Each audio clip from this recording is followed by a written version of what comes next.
Most people get a little bit of success, man. They are able to pay their bills. They're able to buy a car.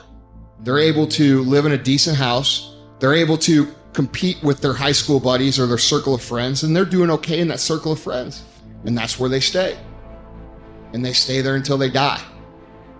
And I want you to think about that. That's how people get in ruts. And the only difference between a rut and a grave is the depth of the hole. The degree of which you are rewarded is directly proportional to the degree of hard work that you put in. If you just do what you want right now all the time, one of the problems with that is you're going to get yourself in trouble. And everyone knows that. This is why 2-year-olds can't really live on their own, because they're whim predicated with no thought whatsoever for the iterating consequences of that into the future. Because people are self-conscious and can see the future, we have to bind our actions in the present in relationship to our future selves. You have to act now so you don't hurt you tomorrow and you next week and you next month and you in a year and 5 years and 10 years. And that's actually a community of potential selves that extends across time. You sacrifice the whims of the moment, so that's delayed gratification and maybe a definition of maturity. You sacrifice that because it's a better medium to long-term contract or covenant with yourself, but at the same time, that applies to everyone else, because there's no difference between me serving who I'm going to be when I'm 75 and me serving other people. That ethos unites. I'm gonna tell you what people don't want to tell you. Why you stop is because you're lazy. You don't mind getting bad grades in school. It doesn't bother you enough to be mediocre, to be average, to sit around and watch people do great things. You don't mind it. You don't care enough about yourself. When that mind gets relaxed, man, you are It's supposed to be hard, man. It's supposed to be grimy. It's supposed to be gritty. It's supposed to be horrible. It's supposed to be really ugly. I'm supposed to be battered. I'm supposed to be bruised. I'm supposed to be beaten. Your mind has to touch hardship. It's how you start to create the calloused mind. This is how I'm going to grow. I guarantee you, when you do it, nobody can do it like you do it. The problem is you don't hardly do it. You love sleep too much. You love that alcohol too much. You love that substance too much. You love that vice too much. There's something that you love more than yourself, than your dreams, than your goals.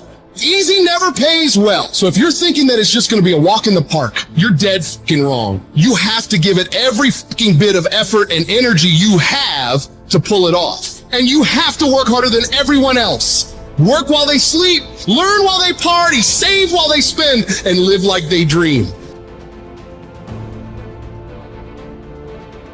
In any case, people do waste a lot of time, and they also act counterproductively a lot of the time. Regardless, we do make progress, and we can thrive under the difficult conditions that make up our lives, and we can resist the malevolence that entices us. That's within our power, and we don't know the limits to that. And we also know that it's better to, we all know this, that it's better to live courageously than cowardly. Everyone knows that. That's what you teach people that you love.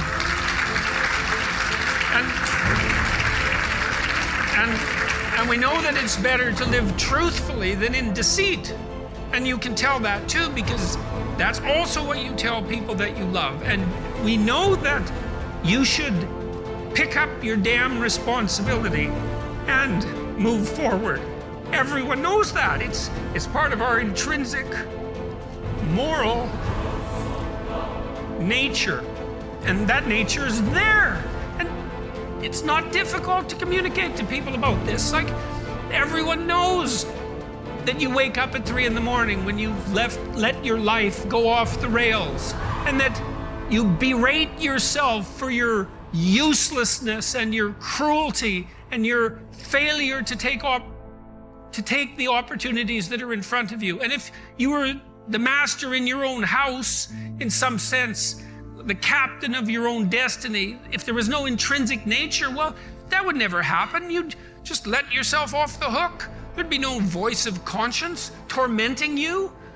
But no one escapes from that. And what that indicates to me is that, at least psychologically, We live in a universe that's characterized by a moral dimension, and we understand that well, and that moral failings have consequences, and that they're not trivial. They destroy you. They destroy your family. They destroy your community. And you can tell people that, and they listen because they know. They don't know they know. That's the thing, and maybe that's the thing about being an intellectual. You have the opportunity to articulate ideas that other people know, they embody, but they can't articulate. And that's what people tell me. They say, well, you help me give words to things that I always knew to be true but couldn't say. Or they say, I've been trying to put some of your precepts into practice. Responsibility being a main one, vision another, honesty, I suppose, bringing up the pack and saying, this is the fun part of doing all of this. Fun is a weak word. It's the remarkable part of doing all this. I mean, I have people tell me constantly wherever I go. It's so delightful that, they were in a pretty dark place, and they tell me why. And there's plenty of dark places in the world, and they decided, well, maybe they were going to develop a bit of a vision and take a bit more responsibility and start telling the truth and putting some effort into something. And they come up and they say, wow, you can't believe how much better things are. First say to yourself what you would be, and then do what you have to do. If you aren't happy with who you are, you first need to identify who it is that you desire to be. Without determining the destination you're trying to get to, you're probably not going to arrive there. The next step after you figure out who you want to be in your life is to take the necessary steps towards this goal. After all, putting a tack in a map on the wall is a great first step towards going on a journey. But that's only the first step. In order to achieve the good life that you want to live, you will need to exercise your will and do what you have to do to make your dream a reality. Now I will explain how you can recognize that you are not wise. The wise man is full of joy, cheerful and calm, undisturbed. He lives on equal terms with the gods. Now examine yourself. If you are never sad, if no hope disturbs your mind with anticipation of the future, if by day and night the condition of your spirit is even and unvarying, alert and happy with itself, then you have reached the high point of human good. The greatest obstacle is probably when meditation comes out of a sense of lack or neediness. So you feel you are deprived of something, be it money or a relationship or a living situation, and you feel there's a great lack in your life and you desperately want this to change. And so you perhaps use manifestation in a way that is not likely to work when, for example, you use affirmations such as I want a better job, I want a job with a good income and a life situation in a nice place, and I want this and I want that. By making these statements, you're actually, by implication, saying that you don't have it.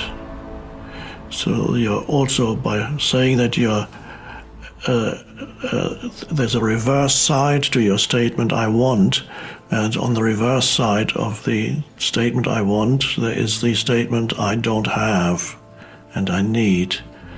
And similar things, please give me, if you pray to maybe God, maybe you pray to Jesus, maybe you pray to Buddha.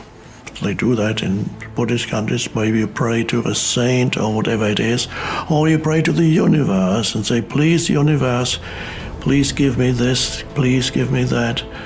That also doesn't work very well. If it works, it could be accidentally, who knows, but usually that greatly diminishes your power of manifestation, because the manifestation practice arises out of a state of lack or neediness. So there's no powerful manifestation there.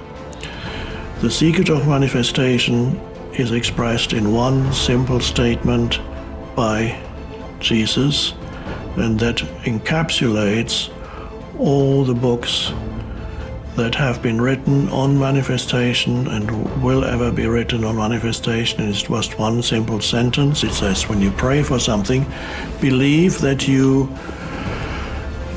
it has been given, or that you already have it, and then you will receive it. So the important thing is, he doesn't say believe that you will receive it. He says believe that you have received it. So there, the secret is hiding in that statement, believe that you have received it.